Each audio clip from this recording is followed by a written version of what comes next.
Jara Garango, Nango Banda Bruce Waia, Ngo Butchulla Ja Nabang, Gumurum Gari, Ngo Bauple, Baram, all them kind. So yeah, g'day, and my name's Bruce, and I come from Butchulla country, down where Gari and where Bauple Mountain is, and Double Island Point, all the way up to Baram River, all the way to the headland.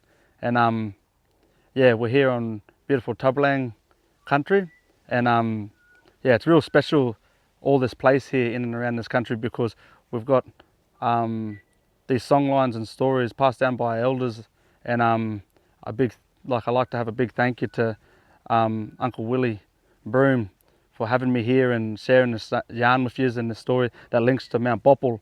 And Bauple to our people is so important, because not only is it now taken off in modern times and everyone having a bit of a feed with our Bauple Nut, it has got so much cultural value that people are starting to wake up to it and starting to understand the importance of what this tree is. And the story of the Bauple Nut starts way back in the times before Butchulla people knew that there was anyone over the other side of Bauple Mountain. Now, when you look at our country, all this country here, it's all flat mainly, and there's only just one big outcrop of rocks that formed a mountain. And that mountain, all our old people could see it from a distance from Gari, and we already travelled all around our country and was doing our job that was given to us by Birrell, our creator. And it all had to do with our first law, which was whatever's good for country must come first. So we were looking after our country and going about our business when the Council of Elders come together and had a big yarning circle, and they come in and they were yarning about the importance of what's beyond. What is that mountain, that sacred mountain that the Creator was at, and first teachings of our first people. And the elders decided we're going to elect people to go and check out the mountain to see what is actually there, because it's been a long time since our people went to the mountain, you see. So the elders got together and they brought together all these different clan groups, and they all sat down.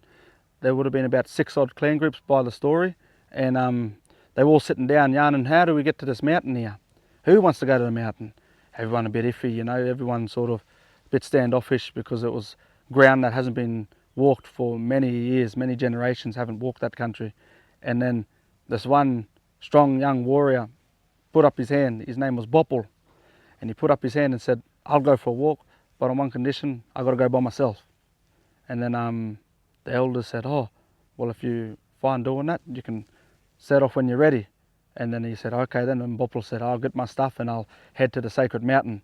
So a couple of days passed and Bauple was ready, and he said farewell to his new wife that he just married, because they were only a young couple, you know, and then said farewell, done his yo way, and then he started walking towards Bauple Mountain.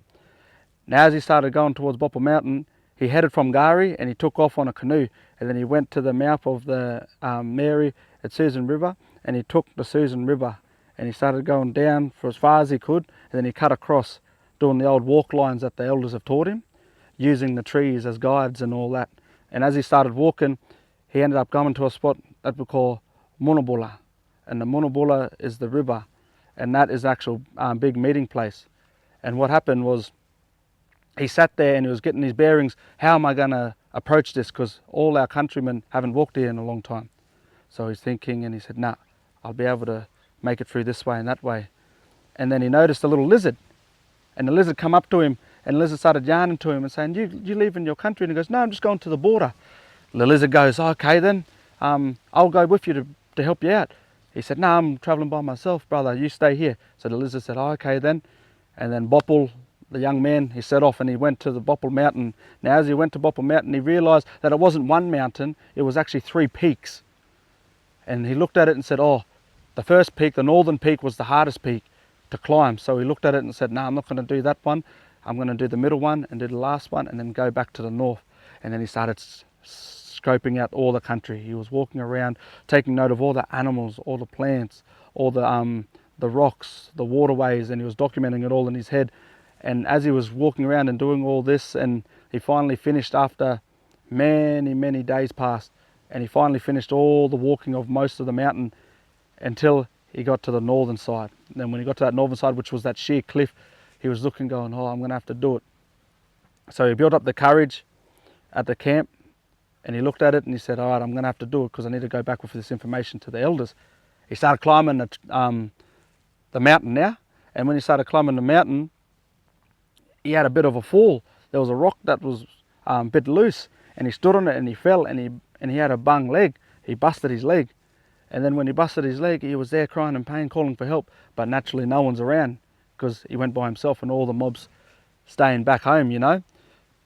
And then he was crying out for help, and he was in pain. He couldn't get himself out of this hole that he was stuck in, and he was trying to crawl out until that same lizard that visited him in Moonabulla followed him all the way to Bauple Mountain and seen that and heard that he was calling out for help. So that little lizard come and looked down and seen him crying out for help. And the lizard was like, oh, how am I going to help this fella? And started calling out to any animals to help.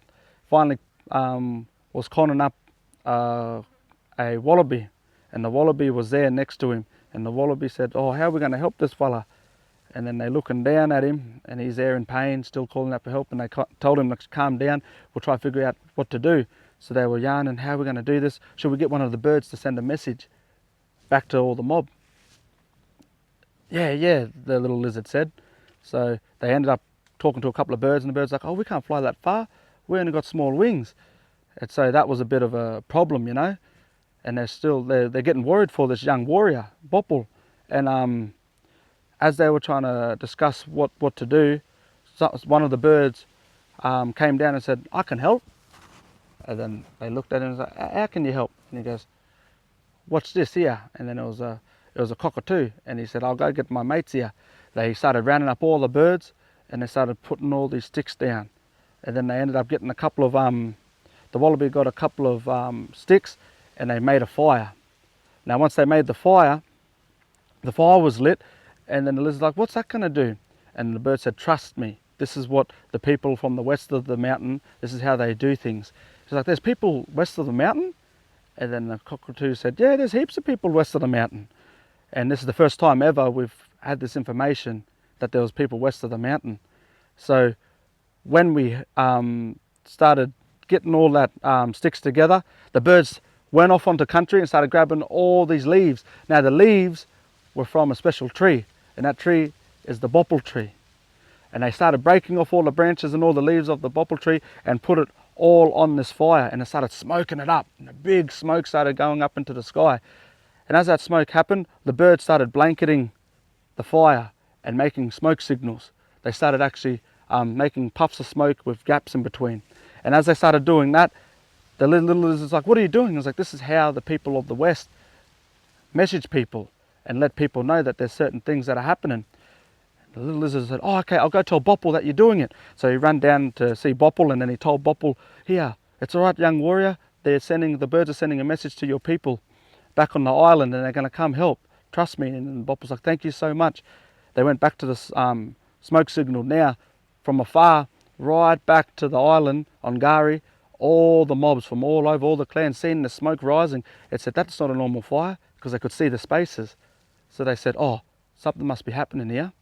So what they did, they said, we have to go to the mountain.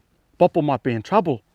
So they all started gathering their stuff, and they were all coming. All of a sudden, all the clans started to move in all close together on the river, and they started coming all together, and all these clans started meeting up, going, do you see that smoke? Yeah, we see that smoke. And then all of a sudden, from a party of, let's say 5, to a big mob of people all converging onto the mountain now. And as they all got to the base of the mountain, the lizard come down and told them, here, Bauple's injured and he needs your help. Make camp here and we can bring him back here. He's stuck in the rocks up here.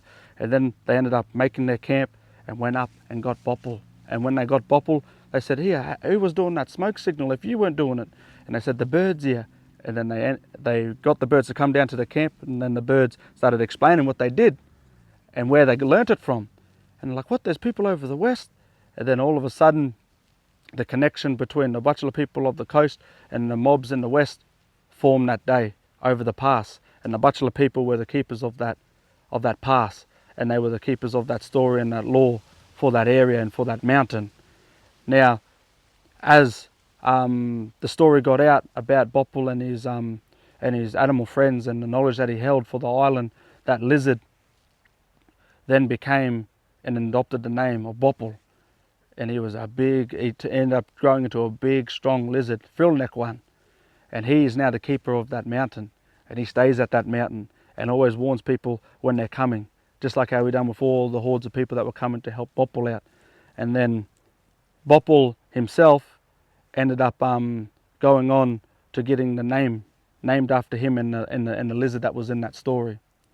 And then from those birds sharing that knowledge about the leaf and that sort of stuff, and the importance of having that smoke and that tucker that Bauple learnt, that name then was inherited onto our beautiful tree, the Bauple, or as most people know it now, the Macadamia.